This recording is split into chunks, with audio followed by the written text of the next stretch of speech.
Kalau teman-teman mungkin yang sudah fanatik dengan Matic atau yang nggak bisa motor kopling, pasti nggak bakal setuju dengan konten ini.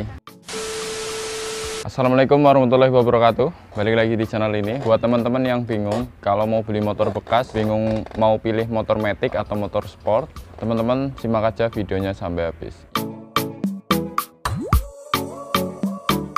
Jadi video ini berisi opini saya sendiri mengenai motor bekas, karena saya sendiri juga sering bikin update stok motor bekas, sering keliling showroom ya. Mungkin buat teman-teman yang belum tahu, teman-teman bisa cek di channel ini ataupun di channel khusus motor bekasnya. Link channel saya taruh di deskripsi video ini.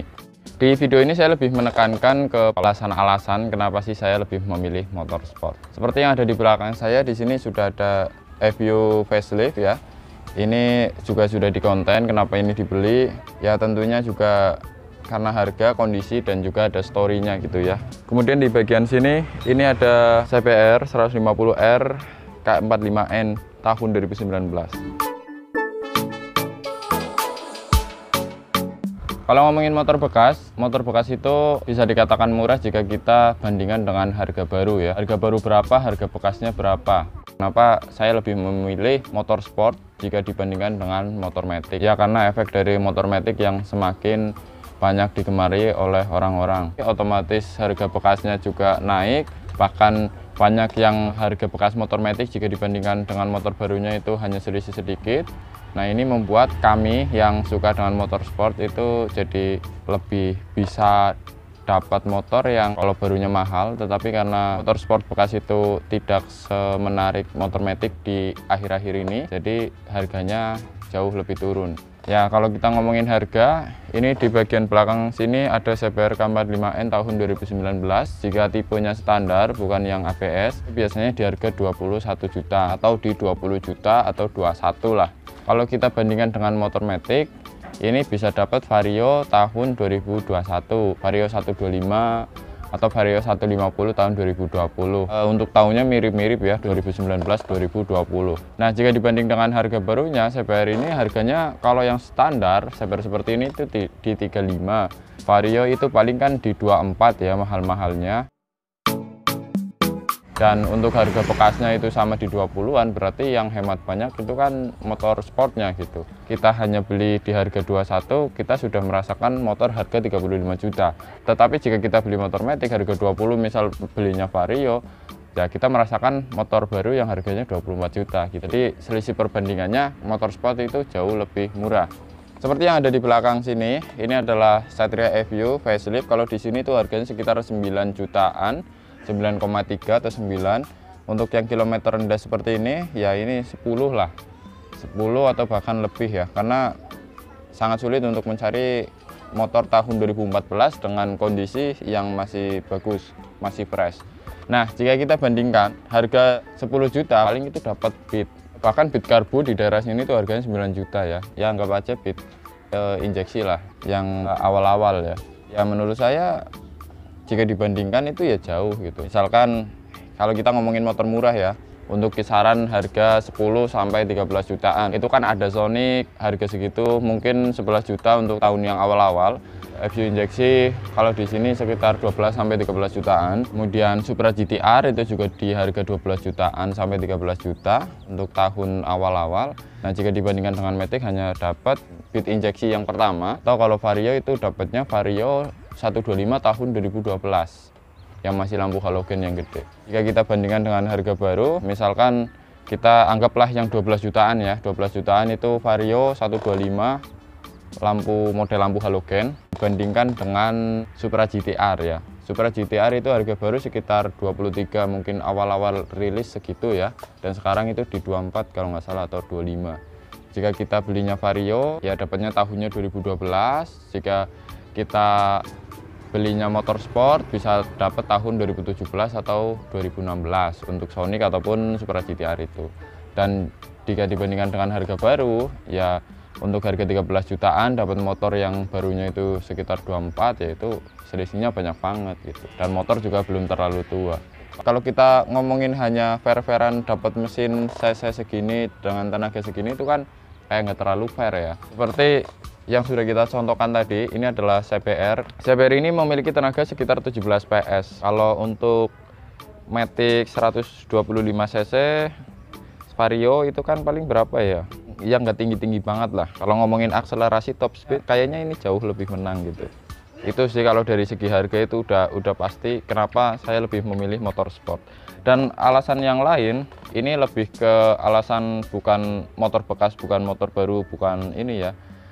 Ya saya lebih suka manual karena memang motornya itu bisa responsif, bisa top speed, bisa lebih tinggi, irit juga bisa lebih irit. Kalau saya sendiri pakai motor matic itu kayak bosan gitu, hanya ngegas, ngerem gitu.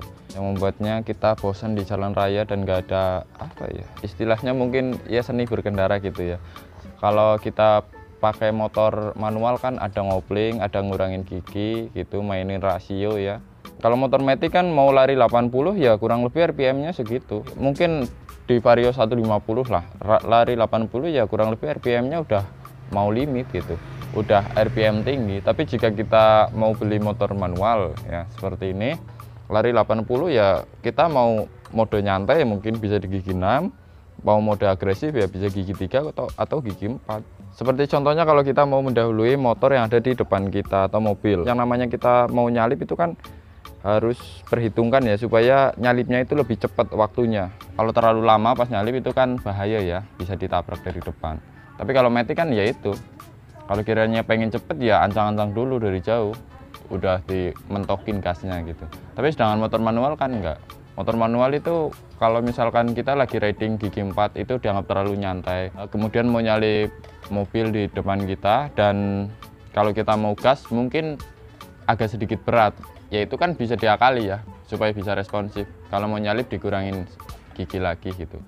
Misal lagi gigi 4 lari 60, rasio terlalu berat, tinggal dikurangin gigi udah auto responsif.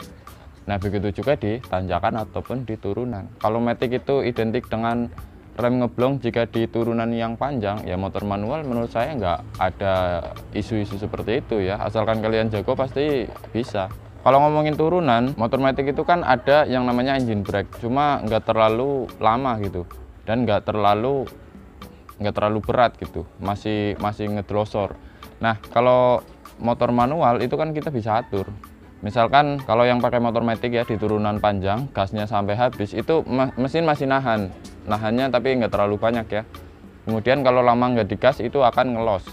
Sedangkan kalau kita pakai motor manual, misal kita lagi riding gigi 4, turunan panjang, dirasa terlalu cepat, ya kita tinggal turunin gigi.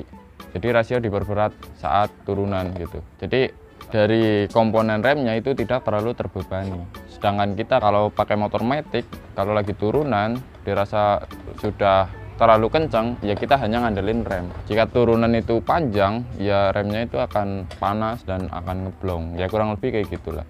Begitupun di tanjakan. Di tanjakan mungkin matic itu nggak terlalu masalah ya, asalkan memang nggak ada kemacetan di tengah-tengah tanjakan. Asal kita gas, biasanya matic itu naik. Tapi kendalanya kalau motor matic itu misalkan kita lagi riding, di depan kita itu ada mobil dan terus di depannya itu ada kemacetan. Di tengah-tengah tanjakan itu, mobil itu berhenti dan kita di belakang mobil. Kalau kita lagi boncengan, kita mau jalan, ngegas pol pun kayak nggak berasa gitu. Bahkan kadang yang belakang harus turun dorong motornya itu.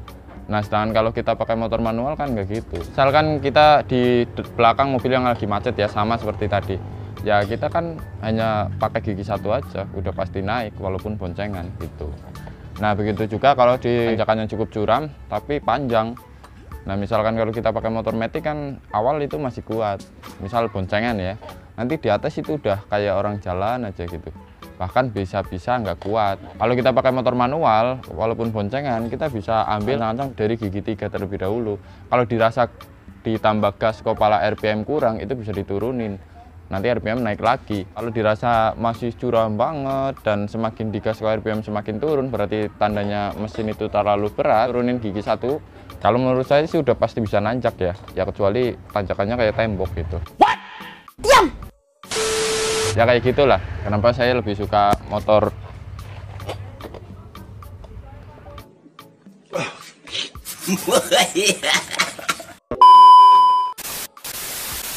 Ya itulah kenapa saya lebih suka motor manual, dan kenapa kalau saya sendiri mau beli motor bekas itu lebih ke motor manual, ya kurang lebih seperti itu. Kalau teman-teman mungkin yang sudah fanatik dengan Matic atau yang nggak bisa motor kopling pasti nggak bakal setuju dengan konten ini. Ya silakan tulis saja pendapat teman-teman di kolom komentar. Ya tentunya fair-fairan ya, nggak usah ngehujat, nggak usah ini itulah. Yang penting teman-teman punya pemikiran apa, silahkan tulis saja di kolom komentar. Kurang lebih seperti itu dari video ini. Sampai jumpa lagi di video selanjutnya. Bye.